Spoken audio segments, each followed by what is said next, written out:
is that? Listen, we need backup. We've got company. Whoa, they're spicy today.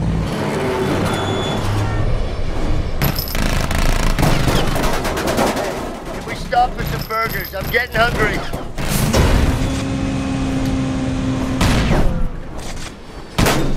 We can still hold a rally today, right? I didn't sign up for this.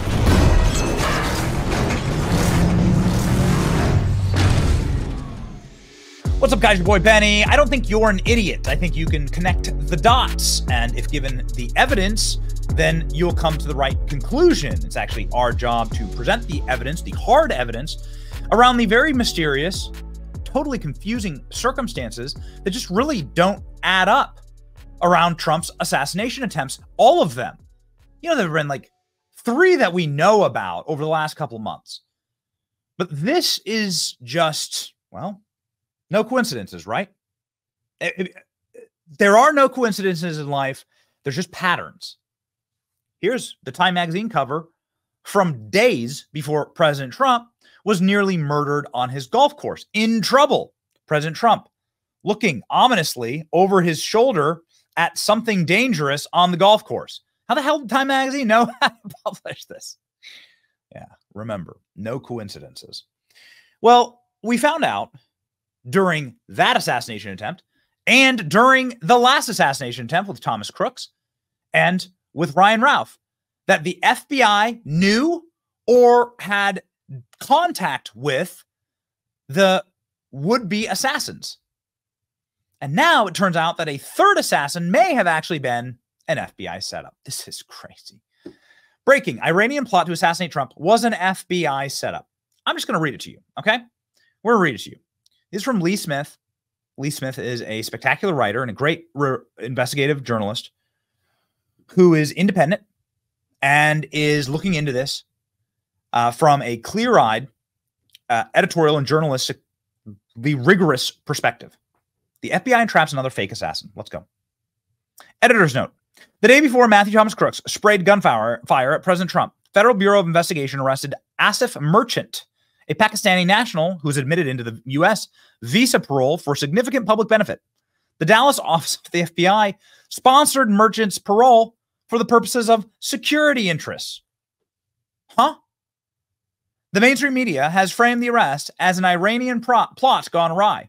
Lee Smith investigates Merchant's connection to Iran and analyzes the dangerous habit of the FBI of releasing an assassin into the country. Ryan Ralph, the second assassin at Trump's Palm Beach club, just a reminder, the FBI admits that he was on their radar. They had tips that he was a felon and he was in possession of a firearm, which is illegal. And guess what they did? Shrugged their shoulders. Very curious. 2 attempts on the life of former president in less than 2 months apart is unprecedented in American history. And yet it's not entirely surprising given that the country's most powerful institutions and industries have spent the last 8 years weaponizing the most suggestible and mentally ill of our citizenry to target Donald Trump and his supporters. Now it seems that the FBI may be recruiting them from abroad as well. Just a reminder, they released the bounty on President Trump's head.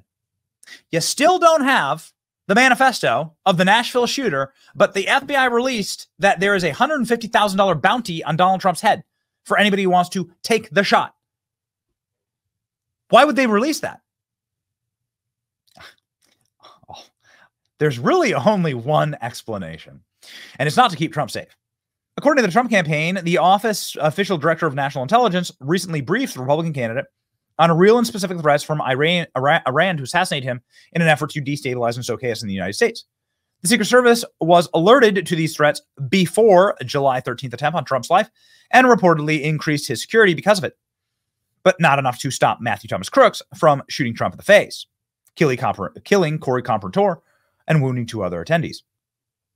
There's little doubt that Iranians are taking target at Trump, the former intelligence officials whom I spoke with.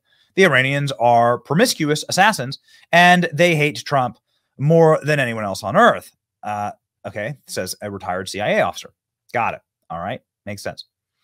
Above all, there's the fact that Trump ordered the January 2020 assassination of Qasem Soleimani. So there's a lot of reasons for them to hate Donald Trump. Got it. The Islamic Republic definitely has it out for Trump. But it seems that the most recent Iranian plot to kill Donald Trump was hatched by the FBI. What? Last month, the DOJ announced that it has charged Pakistani national with connection to an Iranian plot to kill Trump. Trump was the target. The suspect, Asif Merchant, entered the country in April and was arrested on July 12th as he prepared to leave the country. It appears that Merchant was the Iranian threat the Secret Service was briefed on before the July 13th rally. The FBI arranged his entry into the United States according to an August Twitter post from Fox correspondent Bill Maloogian. Merchant was admitted into the U.S. via parole for significant public benefit when Customs and Border Patrol encountered him at the airport in Texas in April, and after he flew in from overseas. The sponsor of his parole was the FBI themselves for security interess. Wait a second.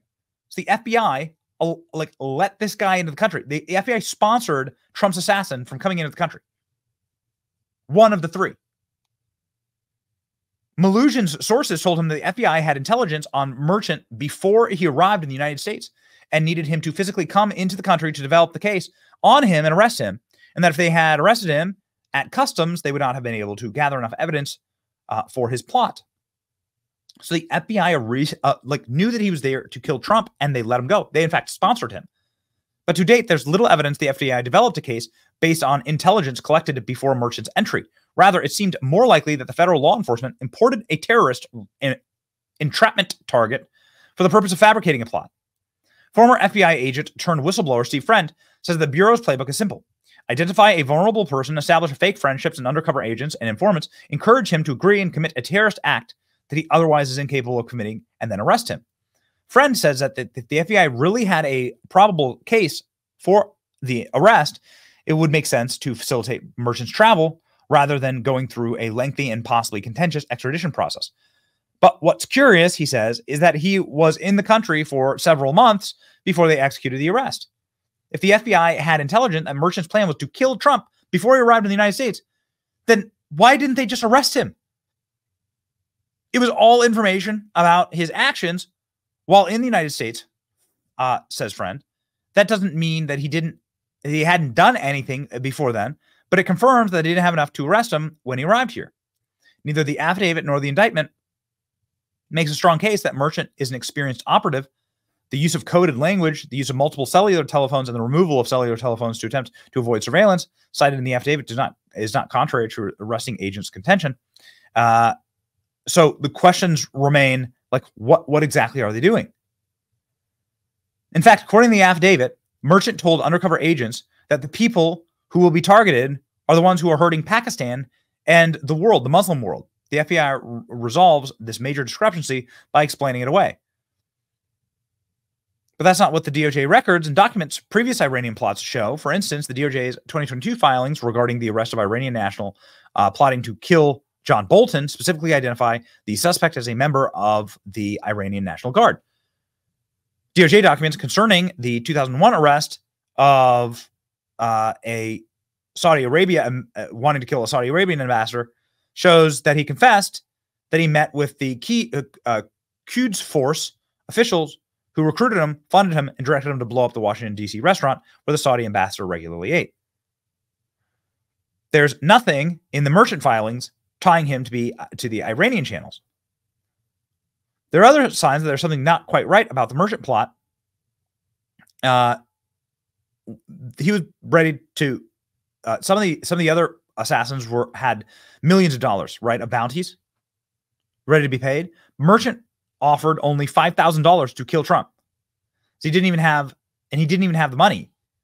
He had to travel from New York to Boston to make arrangement to have $5,000 sent from a foreign country, which according to the affidavit was likely Pakistan. Perhaps the most bizarre detail of Merchant's assertion that with the assassination, the article goes on to say that none of the real information adds up. That much of this seems like an invention to kill Trump, a plot.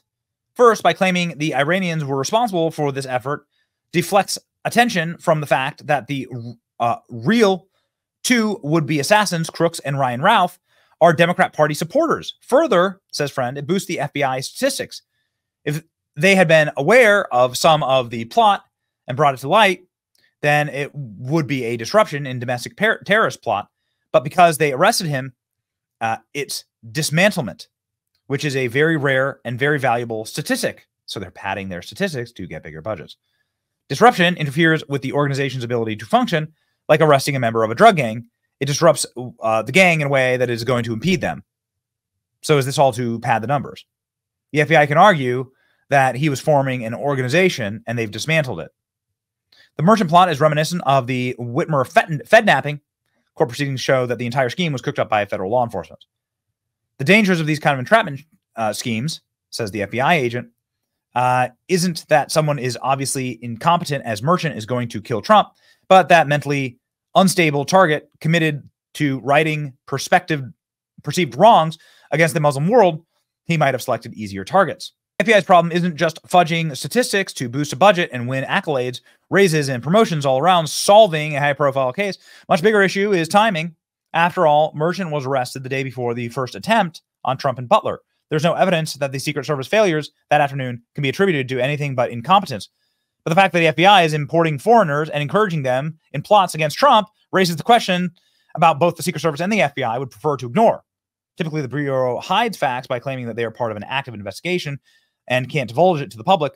This time, the FBI Director Christopher Wray, notoriously stingy with facts, is bound to share with the American public, must come clean. Did you import an assassin for President Trump? That's apparently what the report shows. That's crazy. What a world, what a dark and like crazy world we are living in. Dude, this is just wild. That's what the report says. You know what? At this point, it's 2024. All of it makes sense as far as I'm concerned. All of it makes sense. Like these things are locking into place, and we've seen enough of this with many such hoaxes from the FBI to assume, yeah, you know what? You're gonna have to prove to us that you didn't import an assassin and then sponsor him for the public good when his intentions were to kill Trump, in order to just catch him right before the act and pad your resume for something that you created, right? You create the problem, you create the shooter. Like Brian Ralph, you knew he was a felon, you knew he had guns, you had the tip off, and you did nothing. Really makes you wonder. And Thomas Crooks, man, he's dead. So why don't we know everything about that guy? Very, very odd. Ladies and gentlemen, we will be asking the questions here on this channel. Like, share, and subscribe. It's your boy Benny. Pray for Donald Trump. See ya.